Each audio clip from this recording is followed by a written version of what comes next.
No bombing no violence, ভোটে বোমাবাজি অশান্তি বরদাস্ত নয়। বাংলাদেশে ডিএমএসপিদের কড়া বার্তা জাতীয় নির্বাচন কমিশনের ফুল বেঞ্চের। কমিশনের নজরেও রয়েছে সন্দেশখালী।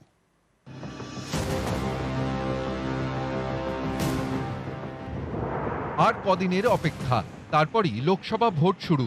এই ভোটে যাতে অশান্তি না হয় তা নিশ্চিত করতে চাইছে জাতীয় নির্বাচন কমিশন। কমিশনের ফুল বেঞ্চ সোমবার বৈঠক করে রাজ্যের ডিএমএসপিদের সঙ্গে। এই বৈঠকে কমিশনের গলায় হুঁশিয়ারির সুর। সূত্রের খবর, জেলা শাসক এবং পুলিশ সুপারদের তারা নির্দেশ দিয়েছে, লোকসভা ভোটে কোনোভাবেই অশান্তি বরদাস্ত করা হবে না। অশান্তি পুরোপুরি বন্ধ করতে হবে।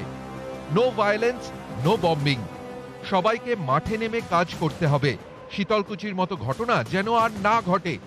অশান্তির জেরে যেন কারো মৃত্যু না হয়, এটা বড় চ্যালেঞ্জ। এখানেই শেষ নয়, কমিশনের হুঁশিয়ারি, নিচুতলার কর্মীরা ভুল করলে সেই জেলার দায়িত্বে থাকা পুলিশ প্রশাসনের কর্তাদের ধরা হবে। জেলার পরিস্থিতি স্পষ্ট করে এখনই বলুন, নোট নিয়ে রাখছি। কিছু গোপন করলে বিষয়টা ভালো হবে না। সোমবার প্রথমে রাজনৈতিক দলগুলির সঙ্গে বৈঠক করে কমিশনের ফুল বেঞ্চ। গত বছর পঞ্চায়েত ভোটে অশান্তি এবং সন্দেশখালীর প্রসঙ্গে কমিশনের ফুল বেঞ্চে নালিশ জানায় বিরোধীরা। সূত্রের খবর, পুলিশ প্রশাসনের সঙ্গে বৈঠকেও উঠে আসে সন্দেশখালীতে অশান্তির প্রসঙ্গ। বসিরহাটের এসপির থেকে সন্দেশখালীর পুরো ঘটনা জানতে চায় কমিশনের ফুল বেঞ্চ। কেন এই ধরনের ঘটনা ঘটেছে তার ব্যাখ্যাও চায়। পুলিশের ভূমিকায় কোনো গাফিলতি ছিল কিনা জানতে চায়।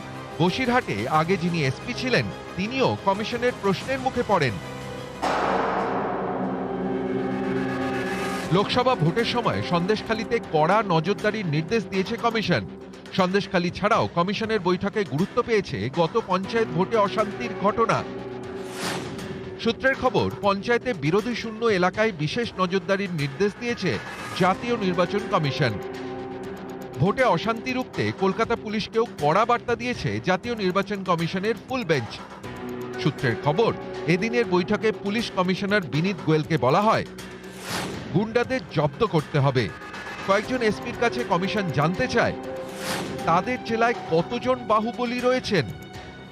সূত্রের খবর, রাজ্যের বেশ কিছু এলাকায় দিল্লি থেকে নজরদারি চালাবে কমিশন। নিউজ 18 বাংলা।